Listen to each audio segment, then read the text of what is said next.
Hello friends, नमस्कार। जय Jagannath. Manorama recipe रे आपण मानकु स्वागत करुच्ची। आज आपण मानक सहित भेंडीर गोटे नुआ रेसिपी नहीं आसी। आशा करुच्ची रेसिपीटी आपण मानकु भल लागिबो। एई भेंडीर एई रेसिपीटी आपण भात, रुटी, पराठा, पूरी सबुथिरे खाई परिबे। सेतिबे प्रथमे भेंडी को धोई पोछि नेबे बा सुखै नेबे टिके। तापरे पानी अंश सबु जाक भल भाबे पोछि नेबे। आ बड़ भेंडी थिले 3 खंड करिवे आ छोट भेंडी थिले 2 खंड करिवे।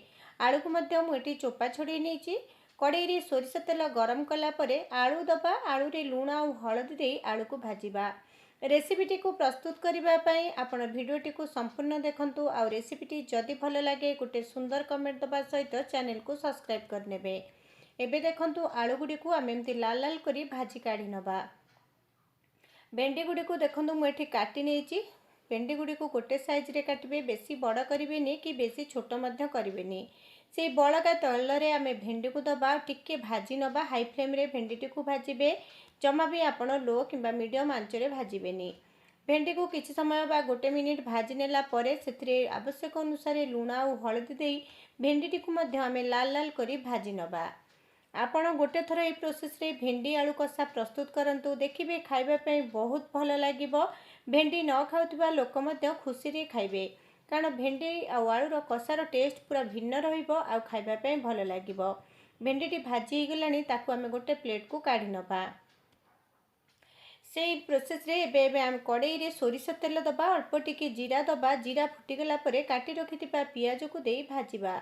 पियाज को भल भाबे भाजी होबापई बा शीघ्र भाजी होबापई अल्प टिके लुण देई पियाजटी को आमे भाजिबा।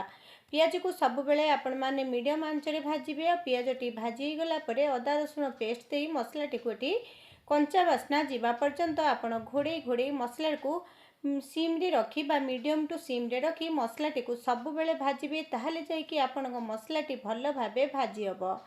मसलाटी भाजी गलानी सेतिरे आमे जीरा गुंड, धनिया गुंड, लंका गुंड, हलदी गुंड एबे किछि गरम मसला दे मसलाटी को आमे भल भाबे कसिबा। जेहेतु आमे सुखा मसला देइचे बा गुंड मसला देइचे अल्प टिके पानी देई मसलाटी को आमे एठी भल भाबरे मिसै नबा। एबे आमे घोड़णी देई गैस रो फ्लेम को सिम टू मीडियम रे रखी मसलाटी को आपण माने एठी कसिबे।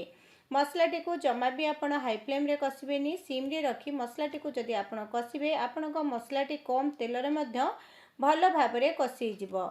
मसलाटी कसेला परे सेतरे टमाटो दबा और आवश्यक अनुसार आमे एठी लुण मध्य ऐड करिबा। लुण देई ताकू मिसै नबा। घोड़णी देई से सिम रे किछि समय छाड़ी दबा। पाखापाखि 30 मिनिट सेकेंड खंडे आपण ताकू छाड़ी देबे। 30 सेकेंड खंडे रहिला परे आपण एठी घोड़णीटी को काढी नेबे। आ एठी मसला रे बा टमाटोटी को नरम होबा पई अल्प टिके पानी देई देबे। आ मसलाटी को एठी मध्य आपण माने मिसै नेबे। तापरे घोड़णी देई टमाटोटी को नरम होबा पर्यंत आमे छाड़ी नबा। आपण गोटे थर ए प्रोसेस रे करंतु, खांतु और केमती लागिला कमेंट करबा पई जमा भी भूलिबेनी। देखंतु एटी घोड़णी काढी नेइची। तापरे टमाटो मध्य हमर एटी भल भाबे नरम हेइ जाइची। ताकू आमे एटी टिके मिसै नबा। टमाटोटी को आमे एमती टिके टिके दाबी नबा। एबे से मसला रे मु अल्प टिके पानी दे नौची। आ पानी टिके फुटी आसले बा मसला टिके फुटीबा आरंभ हेले भाजी रखिथिबा आलू को आमे एबे सेतिरे ऐड करि नबा।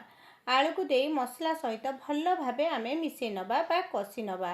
प्रथमे मसला रे पानी देई आपण आलूटी को कसी नियंतु। देखिबे आलू रे मसलाटी भल भाबे मिसि जिवो। आ खाइबा पई मध्य आलूटी बहुत भल लागिवो। ताकू घोड़णी देई आपण एठी 30-40 सेकेंड पई छाड़ी दियंतु। तापरे घोड़णी काढ़ी आवश्यक अनुसार आपण एठी पानी देई परिबे। पानीटी आपणक पसंद अनुसार कम बेसी करि परिबे। जेहेतु आमे कषा प्रस्तुत करिबा सेति पई आपण एठी बेसी पानीर आवश्यक पड़िबनी। आपण पानी टिके देखिकी देबे। घोड़णी देई तरकारीटी को फुटिबा पई छाड़िबा। देखंतु आलूटी हमर एठी भल भाबे सिझी गलानी। एबे भाजी रखिथिबा भेंडी को मध्य आमे एठी ऐड करनबा। भेंडी को देई ताकू भल भाबे मिसै दबा और घोड़णी देई भेंडीटी को मसला सहित भल भाबे मिसबा पई छाड़िबा बा भेंडीटी को सिझिबा पई छाड़ी दबा। भेंडीटी को एठी घोड़णी देई मु छाड़ी नौची। रेसिपीटी जदि भल लगे आपण माने निश्चय कमेंट करिवे। आ वीडियोटी गोटे थर देखिला परे रेसिपीटी को मध्य गोटे थर घरे ट्राई करिवे। देखंतु एठी भेंडीटी सिझी जाइची। आ पानी मध्य हमर एठी सब सुखी गलानी। आमे घोड़णी देई गैसटी को बंद करिबा। किछि समय परे मु आपनको घोड़णी काढी देखौची। देखंतु ए भेंडी आलू कषा को आपण ए प्रोसेस रे गोटे थर ट्राई करंतु। ନିଶ୍ଚିନ୍ତ ଭାବେ ଭଲ ଲାଗିବ। ଭିଡ଼ିଓଟି ଏଇଠି ରଖୁଛି। ନମସ୍କାର, ଜୟ ଜଗନ୍ନାଥ।